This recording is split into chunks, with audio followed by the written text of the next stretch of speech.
if you haven't been listening to me for the first time, then you know that I do so many different things, but you also know that I perform. And, I love to act. I love doing theater and film and commercials and things like that. And I've done them over the course and the span of my whole life. And I've been doing those things since I was a little girl, and I still do them to this day. Actually, to speak on that, I'm going to do a quick plug here. I have a show coming up next Saturday, February the 11th. It's called For Better or Worse. It's a battle stage play, and it's in Baltimore. But I'm happy to report that the show is sold out. We have 2 shows next Saturday, and the show is completely sold out. However, due to popular demand and because the show is sold out and we are still having people who are asking for tickets, the director is trying to, and the writer is still trying to get us another show to add another show for that Sunday the 12th. So please stand by with me. I will let you know on the show next week if another show has been added. Because like I mentioned, right now for February the 11th, the 2 shows that we have that day are sold out. But I will let you know on the 8th if a February 12th show is added. If you want tickets, you can hit me up on kindofcompassion@gmail.com. Or you can DM me. You can send me a DM, or if you know me personally, you can send me a text message and hit me up for tickets. Tickets are $40 for the show. Come out. It's a awesome Valentine style production. You'll love it. It'll make a great date night. You can go have dinner, come out and see the show. We'd love to have you.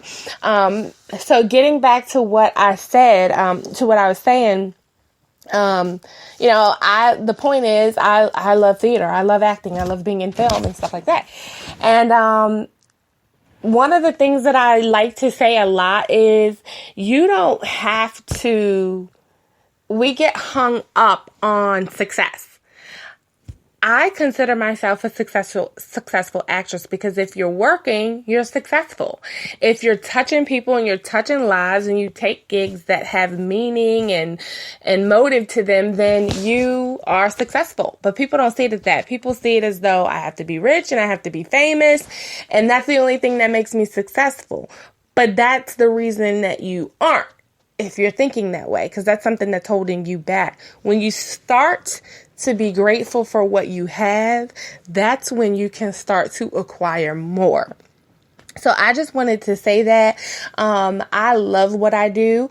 I do shows pro bono where I don't get paid, and then I do shows that I will get paid.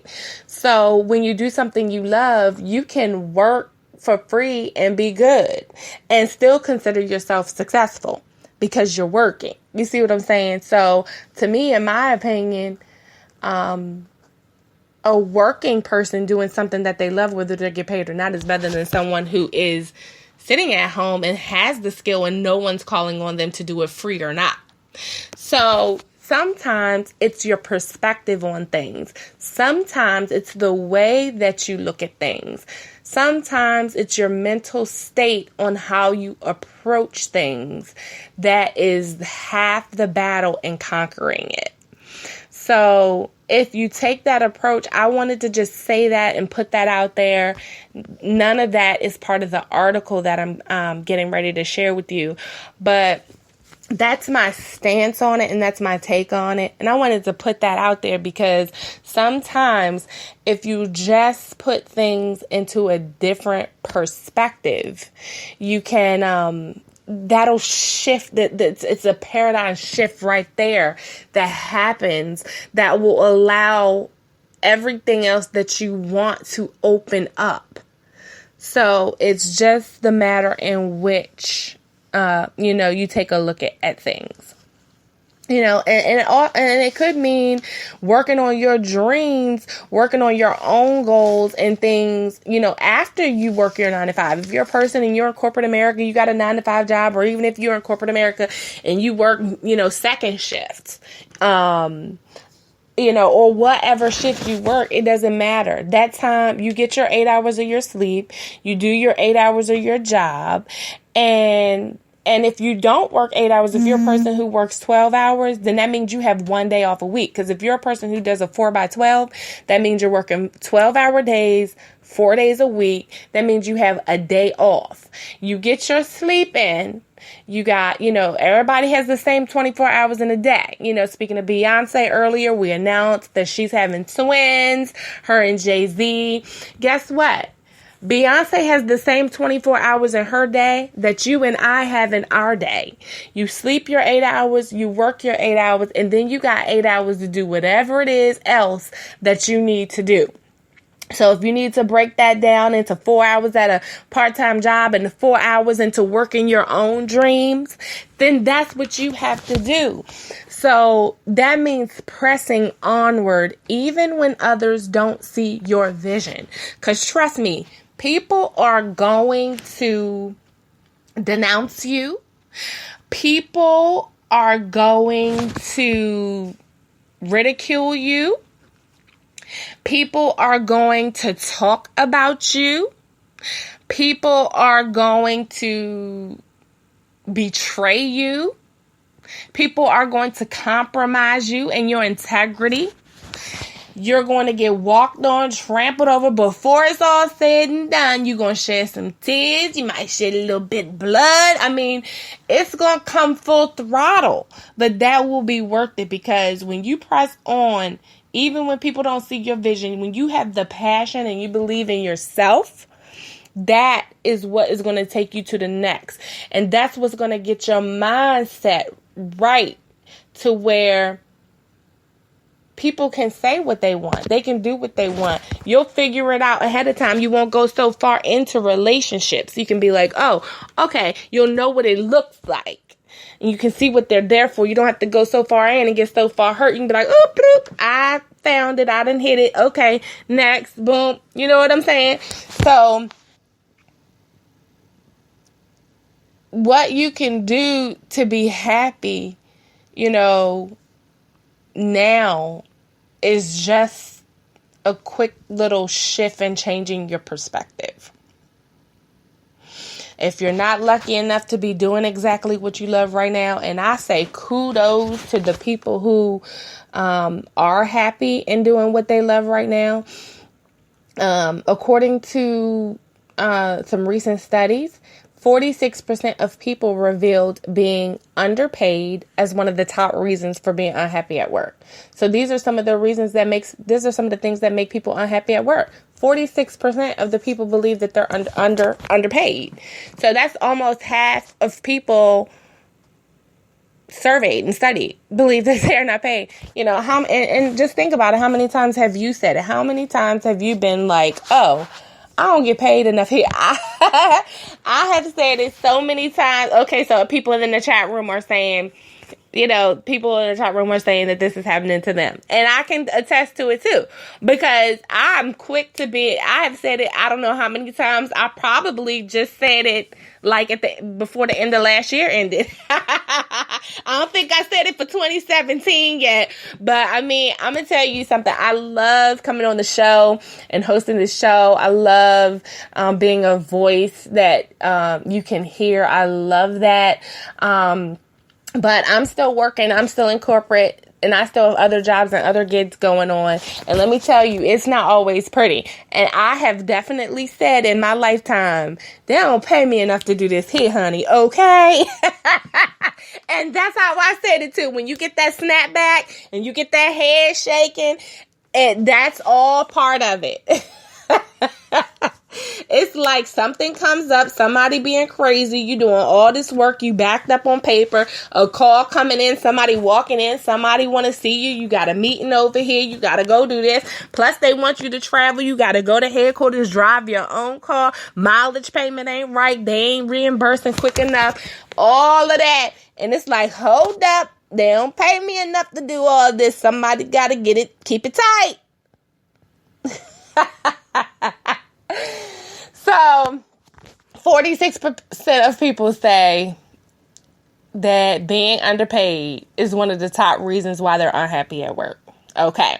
So 34% of people felt unhappy with the lack of opportunity to advance their career. So that's quite interesting. 34% of people feel that there's no room to grow. There's no opportunity advancement here. And you know what? That's a horrible feeling if you're feeling stuck somewhere. You're doing something time after time again. Sometimes it feels like you paying to do it, right? It feels like you sitting there, you coming there, and you paying them. You know what I'm saying? And it's ticking. The clock just ticking. Clock just ticking. And you trying to figure out where I'm going to go from here. You leave. You trying to figure out where I'm going to go from here. What I'm going to do from here. What I'm going to do. What I'm going to do. You come back the next day. You're doing it again. It's just a vicious cycle, right? This is the vicious cycle. So that's 34% of people feeling like it's a lack of opportunity to grow and advance in their career. And then 31% said long and inflexible hours would be the main reason for leaving their current job. Because they working, we was just talking about having 12-hour days. And for a lot of people, 9 to 5 is 8 hours. Most people don't work 9 to 5. They work 9 to 5:30 because they got to fit that, they want you to fit that half hour break in that they have to give you, that little half hour. And then a lot of the employers, they don't want you to skip that. You can't skip that and go ahead and don't get off at 5. You know what I'm saying? So working long, crazy, inflexible hours. And then people have kids, situations come up, people are not feeling well, and you can't get off, you can't do this. And that's frustrating, right? And that's why you have more and more people, entrepreneurs trying to start businesses. So maybe, if this is you, if you sound unhappy, maybe you have a passion in your heart. Maybe it's something for you that maybe you should be starting your own business. I mean, it's not easy. You definitely have to have a passion if you want to start your own business. But it's something to think about if you are feeling like, you can't be happy in your job and you don't know where you can go. Maybe you want to start thinking about, well, this is my goal. This is where I'm moving next in my life. And, I have my own, thing to give to the world. So that's not all. People felt unhappy in their career and unhappy at work because 60 to 90 minutes of commuting causes anxiety, according to a report from the Office for National Statistics. So people are commuting 60 to 90 minutes to work and they have an anxiety on the commute.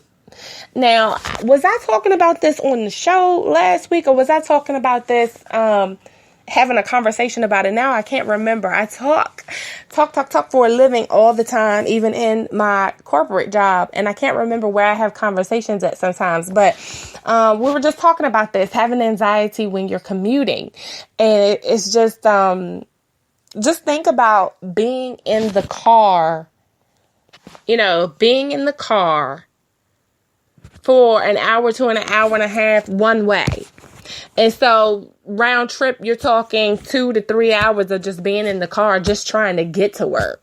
That's craziness. Like, who wants to do that? And it's just a lot going on. And you know what? If you're not making the best use of that time, you can really, really, really get into a bind.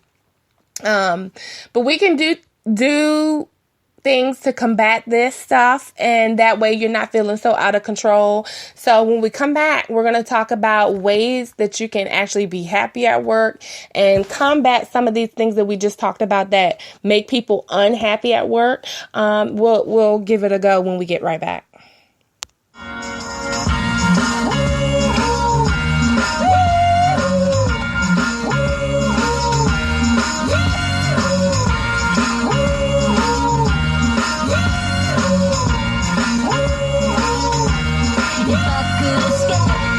I would, but